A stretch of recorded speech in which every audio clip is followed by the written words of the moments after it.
ॐ भूर्भुवः स्वः तत्सवितुर्वरेण्यं भर्गो देवस्य धीमहि धियो यो नः प्रचोदयात्। चरित्र बहुमूल्य संपत्ति। बच्चों, इस विषय पर आइए हम आपसे थोड़ी चर्चा करेंगे, क्योंकि चरित्र के विषय में आजकल हमारी जो शिक्षा प्रणाली है, आज की आधुनिक शिक्षा प्रणाली, वो उस पर गंभीरता पूर्वक नहीं लेती। लेकिन वास्तव में चरित्र जो होता है वो हमारे आपके सर्वांगीण विकास के लिए अत्यंत आवश्यक है। और जैसा कि हम कहा गया है कि यदि धन चला गया तो कुछ भी नहीं गया, और यदि स्वास्थ्य गया तो कुछ गया, और यदि हमारा चरित्र चला गया तो सब कुछ चला गया। तो बच्चों, मानवीय मूल्य जो है वो हमारे चरित्र पर ही निर्भर करते हैं। तो चरित्र से आशय क्या होता है? चरित्र से आशय होता है कि विचारों और कर्मों की एक रूपता हो। जब हमारे विचार और कर्म एक रूप हो जाते हैं तो उससे हमारे चरित्र का गठन होता है, निर्माण होता है। यानी कि हमारे विचार अगर उज्जवल होंगे तो हमारा चरित्र भी उज्जवल ही होगा। जहां पर उज्जवल चरित्र के व्यक्ति होंगे, उनकी अधिकता होगी, तो वहां का वातावरण स्वर्ग जैसा दिव्य बन जाता है। और जहां पर उच्छृंखल व्यक्ति, गंदे व्यक्तियों का जमावड़ा होगा, वहां पर नरक जैसा नारकीय वातावरण बन जाता है। इसीलिए अगर हमको अपने अपने आप को उत्कृष्ट बनाना है और अपने समाज को भी, अपने राष्ट्र को भी ऊंचा उठाना है, तो सबसे पहले उसकी मूल है हमारा चरित्र निर्माण होना चाहिए। इसी के बल पर हम कुछ उचित कार्य करने के लायक बन सकते हैं। तो आइए हम सबसे पहले देखें कि चरित्र के अंग कौन कौन से हैं। तो चरित्र के अंगों में जैसे हमारा दिखाई देता है, बाह्य अंग हमको दृष्टिगोचर होता है, जैसे सेवा है, दया है, परोपकार, उदारता, त्याग, शिष्टाचार, सद्विचार आदि जो है वो चरित्र के बाह्य अंग हैं। और सद्भाव, उत्कृष्ट चिंतन, नियमित व्यवस्थित जीवन, शांत गंभीर मनोभूमि चरित्र के परोक्ष अंग हैं। चरित्र निर्माण के कुछ आधारभूत सूत्र हैं जिसे हम समझने का प्रयास करेंगे, जिससे आपको और भी अच्छे समझ में आएगी। बच्चों, आपको पता है जो हमारे गुरुकुल थे वहां पे जो शिक्षा प्रणाली थी वहां पे कैसी थी? सबसे ब्रह्मचर्य में रहकर बच्चे शिक्षा ग्रहण करते थे। और वहां पर उस शिक्षा को ग्रहण करने में सबसे पहले जो जो आवश्यकता थी कि बच्चे किस प्रकार का वातावरण को मिलता था और संयमी जीवन जीते थे, और इसी से उनका चरित्र हमेशा उज्जवल रहता था। और पहले के जो लोग थे, जो गुरुकुल से पढ़ के आते थे, वो उज्जवल व्यक्तित्व के रहते थे। और उन्हीं के आधार पर हमारा देश समाज जो जगत गुरु के नाम से जाना जाता है, वो इस प्रकार के व्यक्ति ही जगत गुरु बनाने में समर्थ हो सके थे। तो आधारभूत तत्वों में पहला है कर्तव्य परायणता, यानी ईमानदारी एवं जिम्मेदारी के साथ अपने कर्तव्य का निर्वहन अति आवश्यक है। ऐसा व्यक्ति अपने व्यक्तिगत और सांसारिक जीवन दोनों में सफलता प्राप्त करता है। तो और इसके विपरीत यदि लापरवाह व्यक्ति का कोई भी बड़ा काम सफल नहीं हो पाता। तो दूसरा है हमारा संयम एवं सदाचार। संयम एवं सदाचार चरित्र का ठोस आधार है। इसके अंतर्गत जीवन में उच्चतर नैतिकता, पवित्रता एवं इंद्रिय संयम का समावेश है। असंयम एवं दुराचार व्यक्ति की अपनी ऊर्जा को क्षय करते हैं। व्यक्ति का विश्वास डगमगा जाता है। जो व्यक्ति संयमी होता है और सदाचारी होता है, वो हमेशा उसका उज्जवल चरित्र होता है। संयम से मतलब है हमारा इंद्रिय संयम। इंद्रिय संयम, अर्थ संयम, समय संयम और विचार संयम, ये 4 प्रकार के संयम है। लेकिन जब इंद्रिय समय, खासकर हमारी जो 2 इंद्रियां हैं वो काफी चंचल होती हैं, और उन पर संयम करने वाला, जब हमारा भोजन सात्विक रहेगा, शुद्ध रहेगा, तो हमारा दूसरा जो इंद्रिय होता है काम इंद्रिय, वो भी संयमित रहेगा, और हमारा चरित्र, हम ज्ञान प्राप्ति में हमारा मन लगेगा। तो ये बहुत ही इंपॉर्टेंट है कि हम संयम और सदाचार, ये दोनों को अगर अपनाते हैं तो ब्रह्मचर्य की तरह, ब्रह्मचर्य का मतलब है ब्रह्म विचरण करने के लायक बन सकते हैं।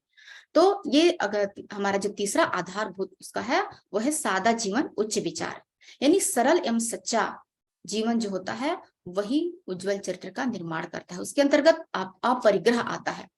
अपरिग्रह का मतलब है कि अनावश्यक संग्रह से बचना, ये हमारे जैसे हमारे पहले के जो बच्चे थे, जो गुरुकुल में पढ़ने वाले छात्र थे, वो अपने जीवन में बहुत ही कम चीजों में अपना गुजारा कर पाते थे और पूरे जीवन उसका पालन करते थे। बेवजह बेकार की चीजें जमा नहीं करना शुरू से यहाँ की संस्कृति रही है। अगला हमारा आता है अस्तेय। अस्तेय का मतलब होता है चोरी नहीं करना, यानी मन वचन कर्म से दूसरों की संपदा को चुराने की बिल्कुल भी इच्छा नहीं, एवं कमाई का एक अंश, हम जितनी भी हमारी कमाई है इसका कुछ जितना है उसका कुछ अंश समाज सेवा में लगाना, ये अस्तेय है। भ्रष्टाचारी कभी भी चैन की नींद नहीं सो सकते। सादगी एवं सरलता जो है वो चरित्र निर्माण में महत्वपूर्ण भूमिका रहता है, और इसकी उपेक्षा करने से व्यक्ति का आंतरिक मन बहुत ही दुखी हो जाता है। विनम्रता, निहंकारिता एवं सेवा सहकार। जैसे कहा जाता है कि शालीनता बिना मोल मिलती है, लेकिन इससे सब कुछ खरीदा जा सकता है। अगर हम जीवन में कहीं भी हम जाते हैं, कोई हम परीक्षा पास कर इंटरव्यू वगैरह जाते हैं, कहीं भी जाते हैं, किसी क्षेत्र में जाते हैं, तो अगर हमारा स्वभाव विनम्र है और हमारे अंदर अहंकार नहीं है, अहंकार का मतलब हो, जैसे पहले के जो हमारे उदाहरण मैं पहले के बार बार इसलिए दे रही हूँ क्योंकि वो जो उनका चरित्र उज्जवल था, और ऐसे चरित्रों का अभाव आजकल हमको दिखाई नहीं देता। तो कितना भी ज्ञान प्राप्त करते थे, पर वो घर घर जाकर उनका अहंकार मत बढ़ जाए, इसलिए घर घर जाकर मांगने का, भिक्षा मांगने का एक प्रचलन था, ताकि उनमें अहंकार मत चढ़ जाए, यानी कि वो विनम्र रहे। हम किसी से छोटे हैं, थोड़ा सा हम नीचे ही रहें, अपने आप को इतना अहंकारी मत समझ लें। तो ये अहंकार की भावना जो हमें हमारे चरित्र जो है हमारा खराब हो जाता है, अगर हमारे में अहंकार है तो। सेवा और सहकार, सेवा और सहकार से ही मनुष्य का वास्तविक चरित्र का उत्थान होता है। अगर हम समाज में, अभी हमने जितने अभी विषय हमने सुने, उसमें देखिए कि सेवा का स्थान सबसे ऊंचा है। क्यों? क्योंकि हम बचपन से लेकर बड़े होने तक सभी से कुछ न कुछ लेते ही हैं। जब बच्चा पैदा होता है तब से माँ की गोद से लेकर जो उनको बाई सहायता की होती है, वहां से लेकर बुढ़ापे तक हम सहयोग ही लेते रहते हैं। तो हमारा कर्तव्य है कि हम उन्हें कुछ दें, यानी समाज को, अपने परिवार को, जितनी भी हमने उनसे सेवा ली है तो उनका उधार हमारे ऊपर है, ऋण है, तो उसके चुकाना भी हमारा कर्तव्य है। तो ये भावना हमारे अंदर सेवा का भाव प्रकट करता है। सहकार का मतलब है मिलजुल कर काम करना, कोई ऊंचे लक्ष्य की ओर प्राप्त करना, और अगर हम कुछ ऊंचाई में जा रहे हैं तो अपने साथी सहयोगी को साथ लेकर चलना। ये सहकार की भावना हमें ऊंचा चरित्र बनाने में और हमारा व्यक्तित्व को निखारने में सहायक होता है। अगला है हमारा साहस, शौर्य एवं विवेक। साहस, शौर्य एवं विवेक, ये जितने भी हम अपने देखा कि कर्तव्य परायणता, संयम, सदाचार, सादा जीवन, उच्च विचार, और विनम्रता, निहंकारिता, सेवा, सहकार, ये सारे हमारे विवेक की कसौटी पर आते हैं। अगर हमारे पास सद्विचार है, विवेक है, सद्बुद्धि है, तो हम इन सभी चीजों में अग्रणी रहेंगे, और उसके साथ हमारा साहस और शौर्य काम आता है। साहस और शौर्य रहेगा तो हम किसी भी बाधा को पार करने में बिल्कुल पीछे नहीं रहेंगे। कितनी भी बड़ी से बड़ी बाधा आ जाए और हम आराम से उसका मुकाबला कर पाएंगे। तो ये हमारा साहस, शौर्य और विवेक की कसौटी, ये हमारे आधारभूत तत्व होते हैं। अब हम समझने का प्रयास करेंगे कि जो चरित्र निर्माण के बाधक तत्व कौन कौन से हैं। हमारे चरित्र निर्माण में हम सोचते हैं कि हमारा चरित्र ऊंचा तो हो, क्योंकि हम देखते हैं कि आज स्कूल में सब जगह एक नियम बना दिया गया है। क्या नियम बना दिया गया है? कि आपको ऐसा ऐसा करना है, जो मतलब बाहरी रूप दिखावटीपन ज्यादा हो गया है, आंतरिक उत्थान की ओर ध्यान नहीं दिया जाता। जैसे कि मान लीजिए आप कक्षा में शिक्षक आते हैं तो नियम बना है कि आपको खड़े हो जाना है, लेकिन खड़े होने पर आपके मन में उनके प्रति क्या आदर है? अगर आदर है तब तो वो सही अच्छा चरित्र है आपका, यानी जो आपने सोचा वो आपने किया। लेकिन होता क्या है वास्तव में कि हम उस गुरु के प्रति, उस शिक्षक के प्रति हमारे मन में आदर हो या ना हो, लेकिन एक नियम बना हुआ है कि हमको खड़े होना है तो हम खड़े हो जाते हैं। तो इसमें कोई खास बात नहीं है, लेकिन ये हमारे चरित्र में बाधक है, क्योंकि हम क्या बाधक हुआ कि हमने अपने गुरुजन का सम्मान नहीं किया। तो वास्तव में हम सम्मान तो करते नहीं है, ऊपर दिखावा करते हैं। ये हमारा चरित्र का वास्तविक उत्थान नहीं है, एक दिखावापन है। तो कौन कौन से बाधक हैं? तो पहला है कि अनियमित अस्त व्यस्त दिनचर्या। अगर हमारी दिनचर्या नियमित नहीं है, अस्त व्यस्त है, सही रूप में हम उठना, सुबह से लेके शाम तक की हमारी दिनचर्या, हमको पता ही नहीं कि कब उठना है, कब सोना है, हमको पता नहीं कब भोजन करना है, क्या भोजन करना है, ये अनियमित जो हमारी दिनचर्या होती है वो बहुत बड़ी बाधा होती है हमारे हर प्रकार के विकास में, हमारी पढ़ाई में, हमारी बौद्धिक क्षमता में, हमारे जीवन को पूरा चौपट करने में ये अनियमित जो जीवनचर्या होती है वो सहायक होती है। तो सबसे पहले जरूरी है कि आप अपनी दिनचर्या को एकदम सही बनाइए, उस पर खरे उतरिए, जो कि बहुत जरूरी है आपके लिए और हमारे आने वाले भविष्य के लिए। दूसरा है बाह्य दिखावटी लोगों का समाज में मान सम्मान। अगर बाहर के कुछ लोग जैसे दिखावट होता है कि बाहर का खूब चमक धमक से लोग क्या होते हैं, प्रभावित हो जाते हैं, तो लगता है कि उनके में कुछ खास बात तो नहीं है, लेकिन वो उनका चरित्र भी अच्छा नहीं है, लेकिन उनका मान सम्मान होता है, तो हमारा चरित्र उससे विचलित होता है। हम सोचते हैं कि ऐसे लोगों का तो मान सम्मान है, तो हमको चरित्र बनाने की क्या आवश्यकता है। तो ये जो है हम उनमें बाधक तत्व है हमारे चरित्र को उज्जवल बनाने में। चरित्रहीन व्यक्तियों की अगर संगत हो जाती है तो उससे भी हमारा चरित्र का नाश होता है। ये इसलिए हमें अपनी संगत को सोच समझकर ऐसे व्यक्तियों को बनाना चाहिए जो हमारे चरित्र को ऊंचा उठाएं। और आज के समय में हम देख रहे हैं कि ऐसे व्यक्तियों का अभाव ही अभाव है। तो हम अपना अच्छा मित्र किससे बना सकते हैं? तो मैं तो सलाह दूंगी कि आप अपना अच्छा मित्र अच्छे साहित्यों को बनाइए, वो आपको अच्छी प्रेरणा देंगे और उस हिसाब से आप आगे चल सकते हैं। जीवन के प्रति आस्था, आशा एवं उल्लास की कमी। हमारे जीवन में हम सोचते हैं कि अरे ये ऐसे ही बेकार जीवन चल रहा है, जैसे तैसे चल रहा है, आज ऐसे हैं, पता नहीं कल क्या होगा। भविष्य के प्रति हमारी कोई निश्चित योजना नहीं रहती, हमारा कोई लक्ष्य नहीं रहता और हम कुछ ऊंचे लक्ष्य की ओर बढ़ते भी नहीं है, सोचते भी नहीं है। तो ये क्या होता है, हमारे चरित्र को नीचे की ओर गिराता है। और वैसे भी हम देख रहे हैं कि आज का वातावरण हमें नीचे ही ढकेलने का काम कर रहा है, न कि ऊंचा उठाने का। और ये सब जगह है, सब जगह का मतलब होता है समाज में भी दिखाई दे रहा है। आप मोबाइल पकड़े हुए हैं, उसमें अगर कुछ भी टच कर दीजिए तो आपको अच्छा अच्छा तो कम निकलेगा, उसमें बुरा बुरा चीज ज्यादा निकल जाएगा। आपको प्रेरित कर रहा है आज का वातावरण हर प्रकार से। तो ये भी है हमारे चरित्र निर्माण में बाधक। कथनी करने में अंतर। अगर हमारे जो ऊंचे जिन्हें हम सम्मान करते हैं, कोई भी हो सकता है वो, उनके कथनी और करनी में जब हम अंतर देखते हैं तो उससे भी हमारा चरित्र लगता है कि ये ऐसा ही है, ऐसा ही जीवन है। तो ये एक बाधा है। फिर आदर्शवादी व्यक्तियों को अपना रोल मॉडल न बना पाना, ये बहुत बड़ी बाधा है। अगर हम जीवन में कुछ ऊंचा उठना चाहते हैं तो हमको अपना रोल मॉडल बनाना बहुत जरूरी है। जैसे कि हम सुभाष चंद्र बोस को भी अपना रोल मॉडल बना सकते हैं, और ये झांसी की रानी लक्ष्मीबाई, जो बड़े बड़े अहिल्याबाई, इन प्रकार इनकी जब जीवन परिचय को पढ़ेंगे तो हमको उनसे कुछ प्रेरणा मिलती है। ऐसे लोगों को रोल मॉडल बनाने पर हमारे अंदर एक ऊर्जा अपने आप उत्पन्न होती है। तो इस प्रकार के लोगों को रोल मॉडल बनाना चाहिए। और आजकल रोल मॉडल हम बनाते तो हैं, पर चूंकि हम महापुरुषों के बारे में जानते नहीं है, तो ऐसे व्यक्तित्वों को रोल मॉडल बनाते हैं जिनका खुद ही का ही चरित्र का कोई अता पता नहीं है। तो इससे क्या होता है, हमारे हमारे खुद के चरित्र निर्माण में बहुत बाधा उत्पन्न होती है। जब हम देखते हैं कि वो वाली हीरो या हीरोइन बहुत हमको पसंद आ रहे हैं, तो हम उनके जैसा कपड़ा, उनके जैसा व्यवहार, बातचीत करने का प्रयास करते हैं, और उनका वास्तविक जीवन जब हम देखेंगे तो खुद ही गर्त में है। तो ऐसे में क्या होता है, हम ऐसे लोगों को रोल मॉडल बनाकर अपने पैरों में तो कुल्हाड़ी मारते ही हैं, और अपने भावी जीवन को के साथ साथ अपने आसपास के परिवेश को भी गंदा कर लेते हैं। इसलिए इसमें हमको रोल मॉडल बनाने में बहुत सोचने समझने की आवश्यकता है।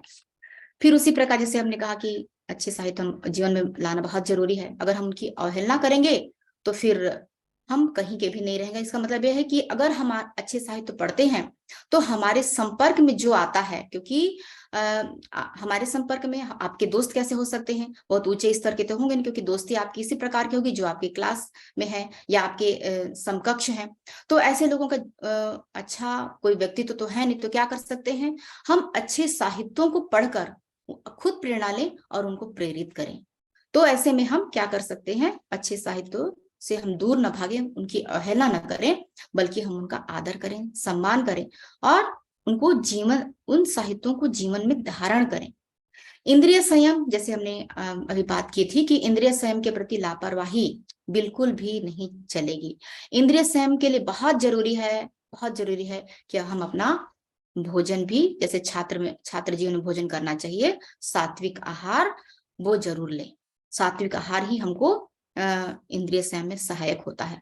सात्विक आहार प्लस अच्छे साहित्य प्लस अच्छे दोस्त, ये सारे चीज मिलकर, और जो हमारे महापुरुष हैं उनकी जीवनी को अगर हम रोल मॉडल बना के चलते हैं तो ये हमारे चरित्र के निर्माण में सहायक होगी। उसी प्रकार हम आगे देखते हैं कि छात्र जीवन में चरित्र निर्माण की आवश्यकता क्यों होती है। क्योंकि आप जो हैं आने वाले भविष्य हैं, यानी कि आपके हाथों में खुद आपका जीवन तो है, इसके साथ साथ परिवार, समाज, राष्ट्र इसका आपको देख रहा है, एक नजर निहार रही है कि आप आएंगे इस समाज में कुछ बड़ा काम करेंगे। तो ये जो है इसलिए आप पढ़ लिख कर जब निकलते हैं तो सबकी नजरें आपके ऊपर रहती है। तो इसीलिए आप चरित्र के निर्माण में विशेष रूप से आपको ध्यान देने की आवश्यकता है कि आपका चरित्र उज्जवल बने। और उज्जवल कैसे बनेगा? यही सब सद्गुणों को अपनाने से। अगला हम देखते हैं कुछ जो महापुरुष हैं, महापुरुषों के कुछ विचार हैं। जैसे कौन कौन से महापुरुष, जिन्होंने, जैसे हम देखते हैं कि विनोबा भावे बचपन से ही बाल ब्रह्मचारी थे और उन्होंने भूदान जैसे आंदोलन को सफल करके दिखाया था। हनुमान, लक्ष्मण, भीष्म पितामह और समर्थ गुरु रामदास, शंकराचार्य, बुद्ध, महावीर, स्वामी दयानंद सरस्वती, स्वामी विवेकानंद, इन सभी के बारे में हम देखेंगे कि उन्होंने कितने ऊंचे व्यक्तित्व थे। उन्होंने क्यों और ऊंचा व्यक्तित्व कैसे बना? मात्र चरित्र, बहुमूल्य चरित्र उनके के आधार पर ही ऊंचे बन सके। जैसे अर्जुन के का हम देखते हैं कि जब अप्सरा उनको अपने ओर आकर्षित करती है और बोलती है कि मुझे आपके जैसा ही पुत्र पाने की इच्छा है, तो उसी क्षण अर्जुन बोलते हैं कि आप कुंती जैसी मेरी माँ है और मैं आपका पुत्र हूँ, आपकी इच्छा पूरी हुई। तो ये कितनी बड़ी बात है कि इस प्रकार के व्यक्तित्व जो अगर हम इनको रोल मॉडल बनाते हैं तो हमारा जीवन कहाँ जाएगा। उसी प्रकार विवेकानंद के लिए भी हम देखते हैं कि उन एक महिला ने उन्हें ऑफर किया था शादी के लिए कि आपके जैसे ही पुत्र मुझे चाहिए। तो विवेकानंद तत्काल बोले कि माँ, आप आज से आप मेरी माँ है, मैं आपका पुत्र हूँ। तो ये हमारे युवक किस प्रकार की प्रेरणा हमें दे रहे हैं, आप समझदार हैं। हमारी जो यहाँ पे बेटियां बैठी हुई हैं वो भी इस प्रकार के चरित्र से लबालब हो सकती हैं। क्योंकि अब देखिए हमारी बेटियों के शरीर थोड़े से अलग हैं लड़कों से, लेकिन उनके में जो कीर्ति मेधा होती है वो उनकी उपस्थिति मात्र, अगर उनकी सोच अच्छी है तो उनकी उपस्थिति मात्र से वहां का वातावरण अपने आप बदल जाता है। उपस्थिति मतलब अगर कई प्रकार के लोग, गलत प्रकार के लोग भी गालियां दे रहे हैं, कुछ ऐसा कर रहे हैं, अगर वहां पे हम उस प्रकार के व्यक्तित्व के नहीं है और वहां खड़ा होती है तो हमारी ऊर्जा वहां पे ऐसे काम करती है कि लोगों का विचार अपने आप बदल जाता है। तो उस प्रकार हमको अपने वेशभूषा से लेकर अपने विचारों को, सभी चीजों को उस प्रकार का बनाना अति आवश्यक है। ये हमारे चरित्र को दर्शाता है। ऊपरी वेशभूषा के साथ साथ हमारे विचार, हमारा व्यक्तित्व, हमारे खड़े होने का तरीका, हमारे देखने का तरीका, बातचीत का तरीका, ये हमारे चरित्र को उजागर करते हैं। चरित्र के निर्माण में कौन कौन से बाधक तत्व हो सकते हैं? जैसे कि आपने देखा, तो सबसे जरूरी है कि हम क्या उनसे निपटे कैसे। उन जो बाधक तत्व हमारे सामने आते हैं उनसे हमें निपटारा कैसे हो। तो सबसे पहले तो हम शुद्ध सात्विक आहार लेना शुरू करें, जिससे हमारा बल भी बढ़ेगा, हमारे आयु भी बढ़ेगी और हमारे पूरे व्यक्तित्व का विकास होगा। तो शुद्ध सात्विक आहार, जैसा कि भोजन करते समय धरती माता को याद करके कि आपने हमें इतना अच्छा भोजन दिया, ये हमारे शरीर में लगे, ये भाव जरूर, क्योंकि भावना नहीं होगी तो उतना वो हमको मिल नहीं पाएगा जो हम चाहते हैं। भावना से ही भगवान आते हैं। तो धरती माता ने हमें अन्न दिया है, उस अन्न को प्रणाम करके और आप जिस भगवान को मानते हैं उनका ध्यान करके भोजन शांत मन से करें, ये बहुत जरूरी है। गायत्री मंत्र से आपका मनोबल और आत्मबल दोनों बढ़ता है। गायत्री मंत्र चूंकि सार्वभौमिक मंत्र है, उसे सभी जपें, सब जपें। अगर फिर भी आपको कोई दिक्कत है तो जो मंत्र आपको पसंद है वही जपिए, और नहीं तो सूर्य भगवान का ध्यान करिए जरूर। तो इससे आपकी मनोबल और प्रखरता, तेजस्विता का विकास होगा। महापुरुषों के जीवन से हमको सीख लेनी चाहिए, ये जरूरी है। ब्रह्मचर्य का पालन, यही है जो हमारे चरित्र को, ब्रह्मचर्य का मतलब है, आप फिर से बता देती हूँ मैं, ब्रह्मचर्य का मतलब है ब्रह्म में विचरण, ब्रह्म ही की शक्ति ही पूरे संसार में समाहित है, उनको जानने की इच्छा ब्रह्मचर्य। और इसके लिए हमारे सहायक होती है हमारी इंद्रियां, और जब इंद्रियां उसकी पात्रता होगी, इंद्रियां हमारी मन होगा, बुद्धि होगा, जब सब मिलकर एक लक्ष्य की ओर चले जाते हैं तो हमारे चरित्र का विकास होता है। उसी प्रकार आध्यात्मिक वातावरण बहुत जरूरी है। जब वातावरण, अगर हम घर का वातावरण, हमारे समाज का वातावरण आध्यात्मिक नहीं है तो हमारा प्रयास है, हमारी कोशिश होनी चाहिए कि हम बनाएं, क्योंकि आगे आने वाले भविष्य तो हम हैं, आप हैं, और हमको इसका प्रयास करना है कि हमारे घर का, हमारा खुद का जो जीवन होता है वो आध्यात्मिक बना है, जिससे कि चरित्र का जो होता है विकास हमारा अवश्य होगा, और हमसे प्रेरणा सभी को मिलेगी। इस प्रकार हम देखते हैं कि चरित्र के निर्माण में बहुत, जो हमारे कुछ महापुरुष हैं उन्होंने क्या क्या कहा है, थोड़ा सा इनको पढ़ते हैं, मैं पढ़ के सुना देती हूँ आपको। जैसे कि भगवान बुद्ध ने कहा है कि भोग और रोग साथी हैं और ब्रह्मचर्य आरोग्य का मूल है। आयुर्वेद के जो आचार्य वाग्भट हैं उनका कहना है कि संसार में जितना सुख है वह आयु के अधीन है, और आयु जो है ब्रह्मचर्य के अधीन है। भीष्म पितामह जी का कहना है कि तीनों लोगों के साम्राज्य का त्याग करना, स्वर्ग का अधिकार छोड़ देना, उससे भी उत्तम कोई वस्तु हो तो भी उसको भी छोड़ देना, परंतु ब्रह्मचर्य को भंग न करना। तो इस प्रकार हम देखते हैं कि हमारे जितने भी महापुरुष हैं उन्होंने दो, इन्हीं चरित्र के बल पर, उनकी जो संपदा थी, मूल संपदा, वो चरित्र की का ही बल था, और इसी संपदा के आधार पर ही उन्होंने कुछ करके दिखा दिया, पूरे मानव जीवन को बिल्कुल तार दिया, ऐसा जीवन उन्होंने जीकर दिखाया। और उनकी शरण में जाकर हम उनके साहित्यों के माध्यम से उनकी शरण में जा सकते हैं, और उनके शरण में जाकर हम अपने जीवन को भी उज्जवल बना सकते हैं। तो इस प्रकार बच्चों, ये आज का जो हमारा चरित्र का जो विषय था वो, उस पर हमने बातचीत की, और आपको निश्चित रूप से कुछ समझ में आया होगा, और आप इससे बहुत आपको लाभ होगा। अपने जीवन में इस चीज को उतारेंगे तभी आपका जीवन स्थायी, जो उन्नति जिसको बोलते हैं, स्थायी तरक्की अगर हम चाहते हैं तो अपने चरित्र को उज्जवल बनाकर ही कर सकते हैं। तो अगर आप चाहते हैं कि मेरे जीवन में स्थायी उन्नति हो, तरक्की हो, और हमारा जो देश है वो पुनः जगत गुरु की श्रेणी में आ जाए, और हमारे जो आधुनिक शिक्षा प्रणाली और आज की जो तकनीक है दोनों मिलकर आगे बढ़ते हुए काम करें, तो इसके लिए जरूरी है कि आप अपनी मेधा शक्ति को, अपनी क्षमता को, अपनी विवेकशीलता को बढ़ाइए, ऊंचे से ऊंचा बनाइए, और सबके सहयोगी बनकर, सबके साथी बनकर, मिलजुल कर अपने समाज को, राष्ट्र को, पूरे विश्व को आप ऊंचा उठाने का एक संकल्प लीजिए। इसी के साथ मैं अपनी वाणी को विराम देती हूँ। ओम शांति।